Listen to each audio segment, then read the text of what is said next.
আসসালামু আলাইকুম। আশা করি সবাই ভালো আছেন। আলহামদুলিল্লাহ আমরা অনেক ভালো আছি।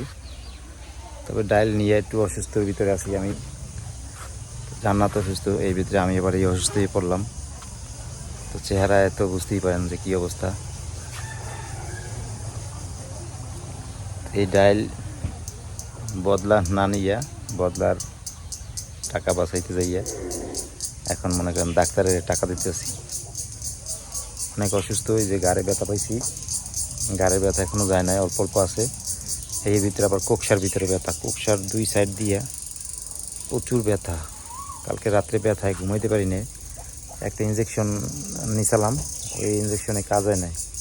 ইঞ্জেকশন লওয়ার পর রাত্রে ভালো ঠেকছি, পরের দিন সকালে আবার ব্যথা শুরু হয়েছে। তো আস্তে আস্তে ব্যথা করছে, আমি ভাবছি যে সেরকম একটা বেশি ব্যথা হইবে না। পরে রাত্রে আর ঘুমাইতে পারি না ব্যথার চোটে। আজকে সকালে আবার যদি ডাক্তার দেখাই আসলাম। তো এখন বাড়ির ভিতরে আমার শাশুড়ি আইছিল, 2 দিন কাজবাজ করে দিয়ে গেছে আগাইয়ে জান্নাতের। তো এখন সে আবার চলে গেছে। এখন 2 জন অসুস্থ। জান্নাত যেমন অসুস্থ, জান্নাতের আমি কিছু করে দিব তাও পারতেছি না।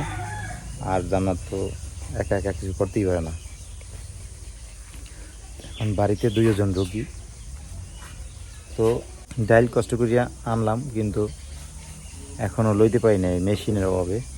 তো মেশিনে বলতেছে আজকে নেবে, কালকে নেবে, পরশু নেবে, এরকম করতে করতে এখন আবার ডেট দিয়েছে যে আজকে ডাইল লইয়ে দেওয়ার কথা বিকেলের দিকে। দেখেন বৃষ্টি বন্যায় যাতে ডালগুলো না বেজে, জন্য তাড়াহুড়ো করে নিজের শরীরের কষ্ট দিয়ে ডালগুলো উড়িলাম তাড়াহুড়ো করে, কিন্তু এখন লইতে পারতেছি না। বাড়িতে বসিয়া এই ডালগুলো ভিজাইতেছি এই ম্যাগের কায়দায়। এই দেখেন এই ম্যাগ কিন্তু আবারও করতেছে, বৃষ্টি হয়তো আইতে পারে। 2 দিন ভেজছে ডাইল, এখন কত দূর ভেজছে জানি না। আর যে সময় পলিথিন সরাম উপর দিয়ে ডাকিয়ে রেখেছি, তখন বোঝা যাবে যে কী অবস্থা হয়েছে। তো যাই হোক, আমাদের তো এই গ্রামে আসার পর এই কাজবাজ, ইউটিউবে ভিডিও বানাই। আর একটা দোকান আছে, দোকানে তেমন একটা বেচা কিনে হয় না। তো এই দিয়েই আমরা চলি আর কি, টুকটাক যেভাবেই হোক। গ্রামে অল্প কিছু হইলে তাতেই চলা যায়। তো এই জন্য 2 জন অসুস্থ আছি, আমাদের জন্য একটু দোয়া করেন। আর আমাদের যে পুরান একটা চ্যানেল আছে, সিম্পল ভিলেজ লাইফ 24, তো ওইটা দিয়ে আমাদের যা আছে এ দিয়ে টুকটাক আমরা চলি। আমাদের এই নতুন যে চ্যানেলে এখন ভিডিও বানাইতেছি, তো ওই চ্যানেলে যেরকম ভালোবাসা পাইছি আপনাদের, এই চ্যানেলটায় ওরকম ভালোবাসা পাইতে চাই।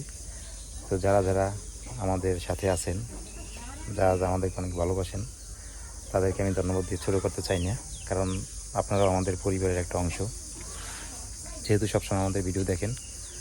তো আমরা চাই এই চ্যানেলটায় আপনারা ওরকমের সাবস্ক্রাইব করে আমাদের পাশে থাকেন। অসুস্থ থাকার কারণে আজকে জান্নাত তেমন একটা রান্নাবান্না করে নাই। এই যে শর্টকাটে এটা খিচুড়ি রান্না করে রাখছি। এই যে দেখেন চাইলে চাইলে খিচুড়ি বসাই দিয়েছে, যেহেতু 2 জন অসুস্থ। রাফসানো বাড়িতে নাই, রাফসানোর নানির সাথে চলে গেছে। মাদ্রাসা খুলে লাইছে, আমাকে ডাইল করে বেড়াইতে যাইতে পারে নাই। ঈদে তো সবাই বাবার বাড়ি গেছে বেড়াইতে, কিন্তু আমরা এখনো যাইতে পারি নাই। কারণ রাফসান তো কান্নাকাটি করতেছে যে আমি বেড়াইতে যাম। এই জন্য মারদার দিয়ে দিছি রাফসানের। রাফসান আবার গেছে মার লাগে বেড়াইতে। আমার মেজো খালামণিরও অনেক পছন্দ করে, এজন্য মেজো খালামণির বাসায় গেছে। আমি মেজোপুর বাসায় যাম, মেজোপুর বাসায়। তোরা আবার দিয়েছে আমার খালামণির বাসায় দিয়েছে মায়, কালকে লই গেছিল বিকেলবেলা, এবারে সকালবেলা আবার দিয়েছে। ভাবছে যদি আজকে ডাইলগুলো হয় তাইলে আজকে মায় সকাল সকাল আইতো, আইয়ে ডাইল লইয়ে এবার একসাথে আমরাও যাইতাম। কিন্তু এখন পর্যন্ত ডাইল লওয়ার কোনো খবর নাই। মেশিন আয় করে আমরাও রয়ে গেলাম।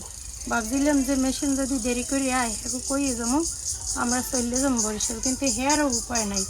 মেশিন একটু পর কয়ে আইবে, এই কয়ে আইবে, আবার কয় বিকেলে, আবার কয় দুপুরে, এরম করে ঘুরাইতেই আছে, যে কারণে আমাকে দেরি হইতেছে। আর রাফসানের আব্বু অসুস্থ, তার জন্য সবাই দোয়া করবেন। এরা নিয়ে এলো ডাক্তার দ্বারে যাইতে হইবে। এই ডাইলের কারণে এখন পর্যন্ত আমরা যাইতে পারতেছি না। বরিশাল যদি যাই 2-4 দিন থাইকে অবস্থা বুঝতে হইব না, ডাক্তার দেখাই অবস্থা বুঝতে যাইতে হইবে। এই কারণে চাইছি যে ডাইলগুলো লওয়া হইলে এইবার একটা পদে আইবে, এইবার আমরা বরিশাল যাবো চাইলে।